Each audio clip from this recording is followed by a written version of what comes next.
I think the U.S. probably will militarily occupy Greenland during his administration. That's an invasion of Europe. I bet that it will take place. I don't think the U.S. will occupy Canada, but I do think that with the 50,000 people of Greenland, the United States may just decide it's going to take Greenland, and that's that. It won't stand. It won't work for the longer term. It will be a disaster, but it could very well happen. So that's one kind of response. Trump also, I'm sure, believes that the tariffs are necessary for America to restore its greatness in some sense. And probably what he has in mind is we don't produce enough steel and aluminum to build our arms industry and so forth, and we can't compete with China unless we restore basic heavy industry. So I think that is, he doesn't express it in a very clear way, and the tariff policy is an absurd way to approach this, and it's going to fail, but it's probably on his mind in the way you're saying, Ronnie, that this is part of the rebuilding process for the U.S. The problem that I have with all of that is I've never seen more illiterate economic policy. It's not even policy. That's a grandiose term for what passes as a thought process day by day. We have no institution in the United States asking the question about industrial policy or strategy. None. We have no planning agency. We have no NRDC, NDRC. We have no economy ministry. We have no institutional process thinking about America's economic future, because this is not how it's done in the United States. The only industrial planning we have in the United States is the Pentagon, and that's to build F-35s and so on. It's not to do infrastructure or economic revitalization. So what Trump is doing is complete improvisation. You cannot run a $30 trillion economy on improvisation, but that's literally what is happening right now in terms of government policy. We don't even have congressional hearings where ideas are discussed, where experts testify. We don't have white papers. We don't have green papers. We don't have any process of thinking right now. We have edicts from the White House. That's a very strange way to run a country. The U.S. Actually was never really isolationist. So it's important to understand a little bit of the U.S. history. Remember, the U.S. started as a sliver of the eastern seaboard of the United States, of the North American continent. So the mission of the United States from the beginning was expansion. The U.S. has always been an expansionary force. It was never isolationist. But for the first 100 years, the expansion was across the continent of North America. That was imperialism, because there were many indigenous nations all across, and there was the Spanish, of course. And so the United States built an empire across North America. It wasn't called an empire, but it was effective. And it basically, by the way, unlike other empires, they didn't incorporate the nations, they destroyed them. So the U.S. was more genocidal than anyone else. The demographics were much more in favor of the United States rather than the native populations, which were beset by many demographic woes. And the U.S. exterminated virtually many of these populations. Okay, as soon as the U.S. reached the Pacific Ocean, it started its overseas imperialism. So there wasn't a break. There was expansion from the beginning.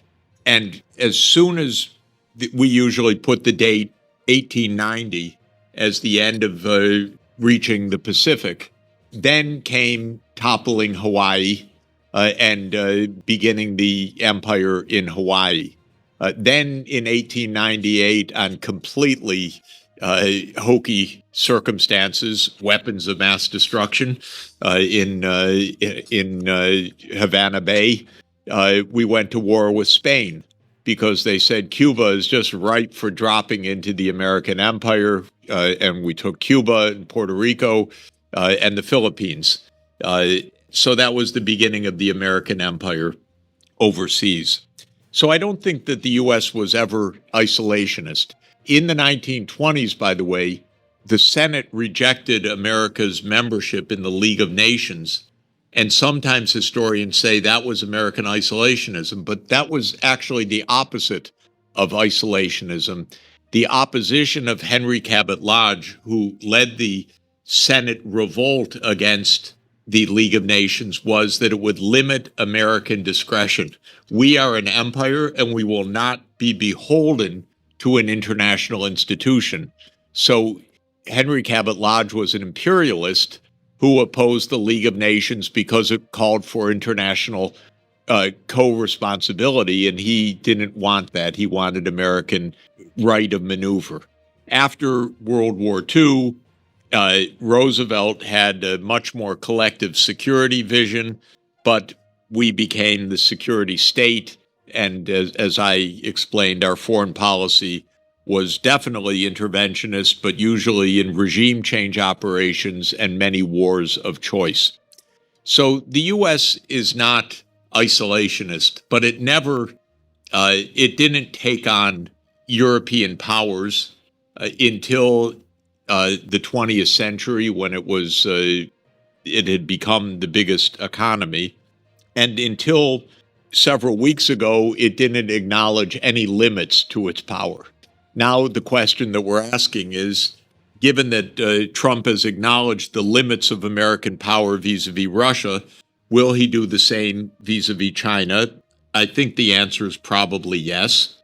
Then what will America do? It still has its expansionary fervor. It will try to beat up its neighbors in the Western Hemisphere. So it's a more limited version of imperialism, which is Canada, Panama, Greenland, too good to ignore, too easy to take. Of course, not really so easy as Trump thinks. The world is not quite as lawless. God help us if it becomes that way, but it's not as lawless as Trump imagines in his mind.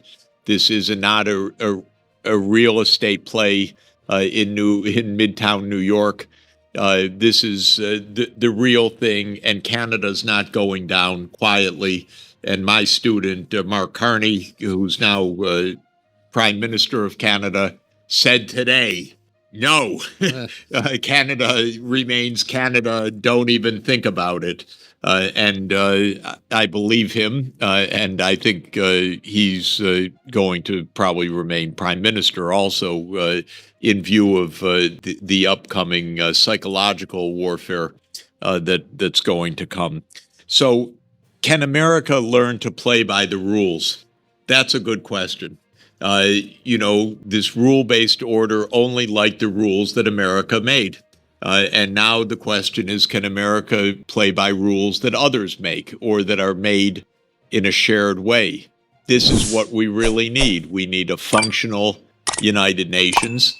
We don't have it yet. Trump doesn't like the idea. There's even the fancy term now that they're sovereigntists, that the highest aspiration for a nation should be the right to do what it wants to do, which is a kind of three-year-old vision of the world, not the vision that we should all play by a common set of rules. So I think the United States is going to take some time to learn those basic ideas, as in many things, and I think all of you know it, America's much better than Washington.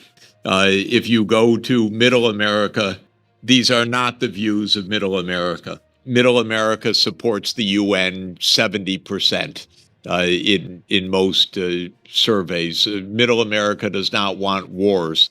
Middle America, wants kind of normal life. And so our political system got broken. We need to solve the political crisis so that our politics reflects the kind of mainstream, rather more pacific, not war-mongering of American society. All the wars America's been in have either been unpopular or covert. This is quite interesting. Americans didn't say bomb the Houthis. They don't know who the Houthis are. They don't know where Yemen is. They don't have a clue. And Hegseth said as much in the signal. He said, nobody knows who the Houthis are. We need a story, he said. That's America. We need PR operation. We need a story. It's about Iran. It's about freedom of navigation. No one knows who the Houthis are. I have a principle, by the way, a principle that I want to establish, which is that the United States should not bomb any country where if at least 50% of Americans cannot name 2 cities in that country. That would basically end all American wars because Americans don't know any geography at all. So that is my solution for peace.